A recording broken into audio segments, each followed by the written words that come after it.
Madame Martine Moïse, bonjour. Merci d'avoir accepté notre invitation. C'est un honneur de vous recevoir à Métropole.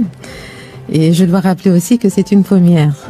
Merci. Bonjour Sabine, bonjour aux auditeurs de Radio Métropole. C'est un immense plaisir pour moi également d'être avec vous et de partager ce petit moment de bonheur avec vous. Parce que tout le monde dit qu'on voit la première dame à la télé, qu'on voit la première dame par-ci, qu'on voit la première dame par-là. Personne ne connaît pas vraiment ce que fait la première dame. Donc, elle est là pour partager avec les auditeurs de Métropole et tous les Haïtiens qui écoutent Métropole, pour partager sa vie, pour partager ses activités, pour partager ses joies et ses peurs également, oui. avec les auditeurs. Donc ça me fait très plaisir d'être là. D'accord. Alors, corrigez-moi si je ne me trompe, vous êtes né le 5 juin 1974. En effet. Donc, vous avez 43 ans. Oui. C'est bien ça? Vous êtes né à Port-au-Prince, mais vous avez vécu à Port-de-Paix. Oui. Oui. Pendant votre petite enfance, c'est ça? Oui, en effet. Ensuite, vos études primaires et secondaires, vous les avez fait à Port-au-Prince, au collège Roger Anglade. En effet. Oui. Vos études universitaires en interprétariat à l'université Quisqueya. Oui.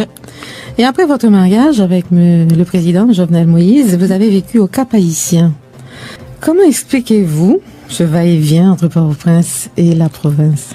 Ce va-et-vient était un va-et-vient obligatoire parce que après notre mariage, il nous fallait nous reconnecter parce qu'on est parti pour Port-au-Prince, nous deux. Quand je dis nous deux, parce que chacun de son côté, quand on était petit, oui. Nous sommes venus à Port-au-Prince, c'est parce que dans la province où nous vivions, il n'y avait pas vraiment une école et assez bonne. Oui.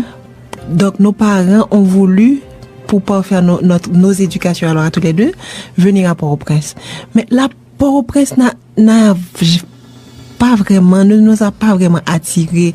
Donc on a vécu à Port-au-Prince, mais chacun de notre côté, nous n'avons pas vraiment aimé.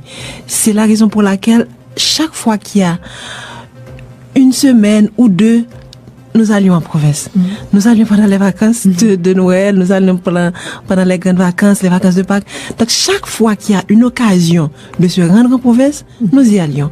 Parce que, pour nous, la province, c'est notre âme, c'est nous-mêmes. Donc, on vivait à Port-au-Prince parce qu'il nous fallait vivre à Port-au-Prince. Mais c'est pas parce que nous aimions. Donc, la première occasion, exactement, la première occasion que nous avons eue de laisser définitivement Port-au-Prince, vous l'avez fait. Oui. Mais vous avez dit que vos parents voulaient chacun de leur côté que vous veniez à Port-au-Prince pour pas faire vos études. Quand je dis nos parents, je parle des parents de Jo et de nos parents. Oui. De mes parents alors. Oui. Ça veut dire qu'on ne se connaissait pas, mais notre histoire était pratiquement pareille. Ah, d'accord. Ok. J'ai pensé que vous vous connaissiez déjà. Non. On s'est rencontrés seulement à l'université. Oui. Alors, en faisant ce va-et-vient entre la province et la capitale, vous avez vécu proche de la paysannerie haïtienne. Est-ce que vous pensez que cela a été une expérience profitable qui peut vous servir aujourd'hui? Oui, je pense que laisser Port-au-Prince y aller en province nous était vraiment profitable. Ça nous a permis de comprendre certaines choses. Parce que à Port-au-Prince, il y a une façon de voir les choses qui est différente de la province. Et au niveau de la province, quand tu dis à quelqu'un, quand tu parles à quelqu'un et que tu lui dis quelque chose, la personne dit oui. Mais la personne a quelque chose en tête. Ce qu'elle a en tête, c'est ce qu'elle va faire parce qu'elle a sa façon de penser. Et une personne de la province ne permet pas que vous veniez avec une chose bien définie et puis vous appliquez. Non. En province, il y a une façon de faire les choses et c'est leur façon qu'ils veulent toujours garder. Ils ne veulent pas perdre leur identité. C'est une façon de vivre différente. Et différente, exactement. Donc, ils disent, mon frère, c'est pas pourquoi je suis sorti la ville, je suis sorti, pas contre qui problème on a. Donc, tu vois, c'est une façon de faire. Donc, pour entrer dans leur monde, c'est tout un mystère qu'il faut percer. Donc, ça nous a pris des années parce que quand nous sommes arrivés, ils nous ont pris comme pour des citadins. Oui. Qu'en fin de compte, nous étions. Mais c'est nous qui savons que dans notre cœur, nous étions de la province. Alors, Madame Martine Moïse, aujourd'hui, en 2017, vous êtes première dame de la République. Si quelqu'un, en quelques mots, on devait vous décrire, quels seraient d'après vous les mots appropriés? Pour me décrire, je suis une grande timide, Oui. même si ça ne paraît pas. Je suis une battante. Oui. Dès que je me suis fixé un but, je vais me battre jusqu'à ce que je l'atteigne. Je suis très patiente parce qu'avec mes enfants qui sont des teenagers, c'est pas facile. C'est pas facile. Parce qu'avec eux, on ne peut pas y aller fort. Oui. Pour dire je ne veux pas ci, je ne veux pas ça. C'est ça. Parce que nous ne sommes pas tout le temps ensemble. Quand tu dis que je ne veux pas ci, je ne veux pas ça, quand tu n'es pas là, ils vont faire ce qui est interdit. Mais c'est leur dire avant tout, voilà ce qu'il faut faire, chérie, voilà ce qu'il ne faut pas faire. Si tu fais ça, voilà ce que tu peux avoir comme résultat.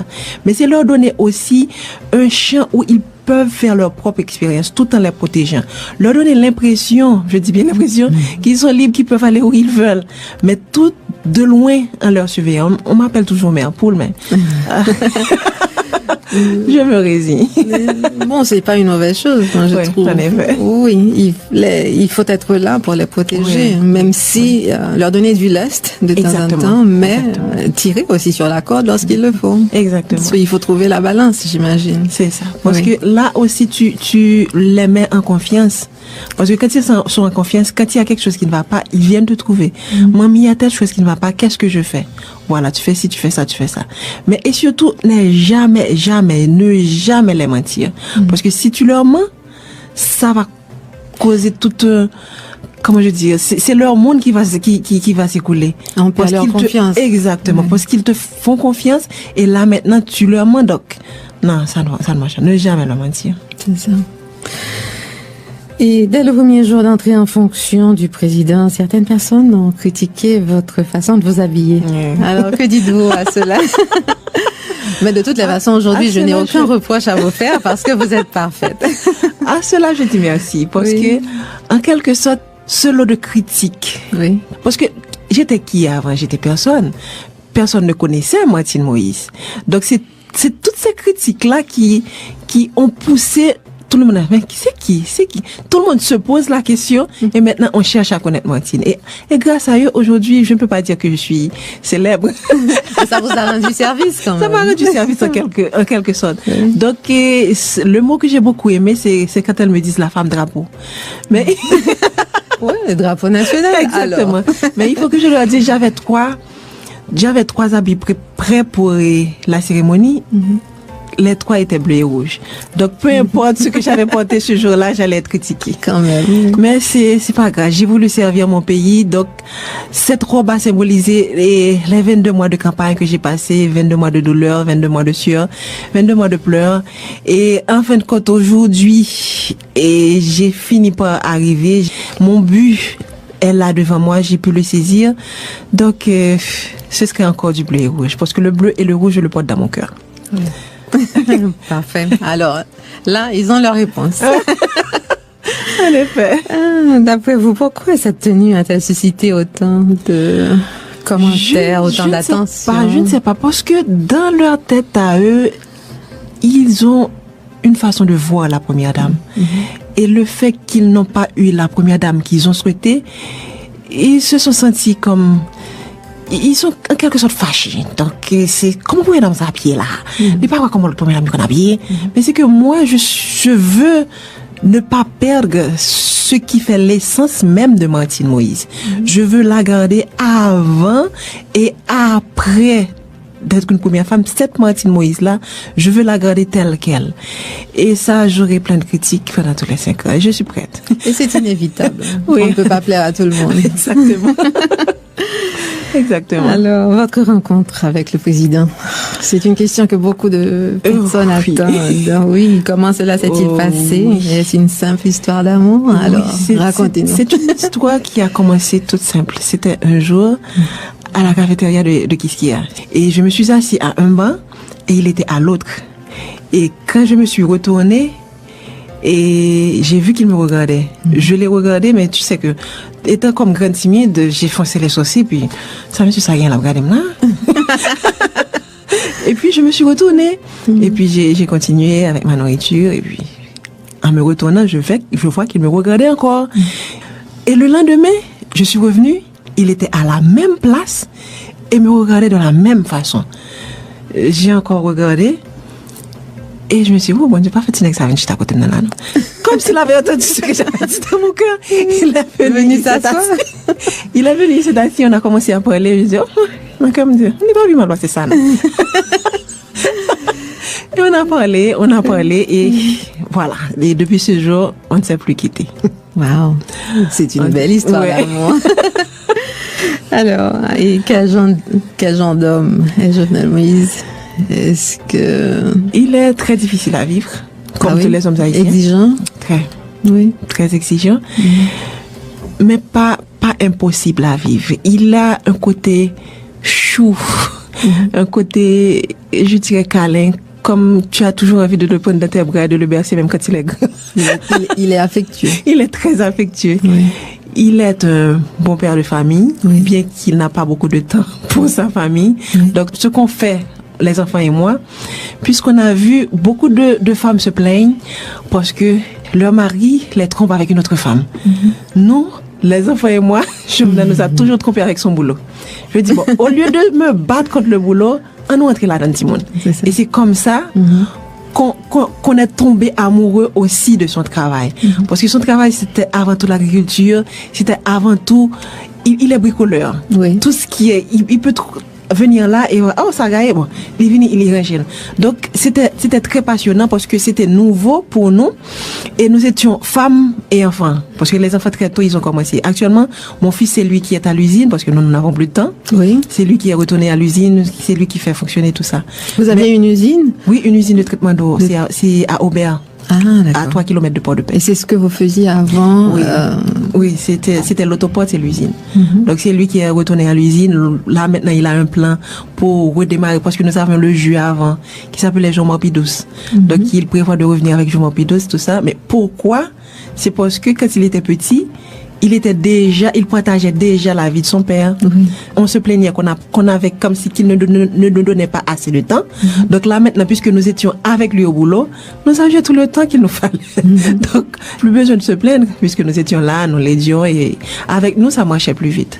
Alors c'était comme une façon de concilier. Exactement. Vie de famille. Exactement. Et travail. Donc au lieu de rester à la maison de dire ton papa n'est pas là, mon mari n'est pas là. Regardez l'heure qu'il n'est pas encore entré. Et il n'est pas loin, il est tout près. Donc nous sommes descendus. Nous l'avons aidé comme nous pouvions. Mais c'est une chance quand même. Oui, c'est vrai. C'est parce que c'est pas facile non plus. Oui. Donc ça nous a permis de passer beaucoup plus de temps ensemble et de faire tout en famille. C'est bien. Bon, Jovenel est entré en fonction, ça fait 6 mois. Vous êtes devenue la première dame d'Haïti. En effet. Alors, comment est-ce que vous vivez cette expérience?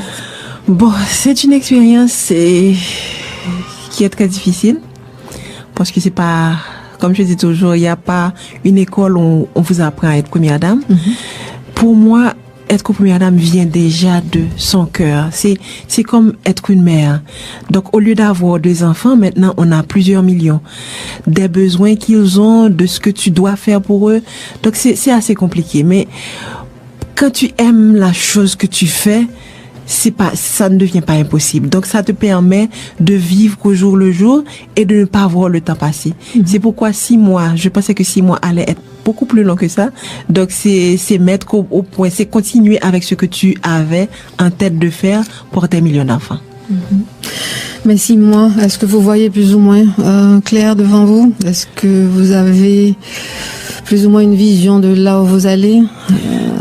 Au tout début, c'était pas du tout clair parce que pour moi, il y a tellement de choses à faire. Je me demandais, est-ce qu'il ne me faudrait pas 2 ou 3 vies pour pouvoir réaliser tout ce qui est à faire?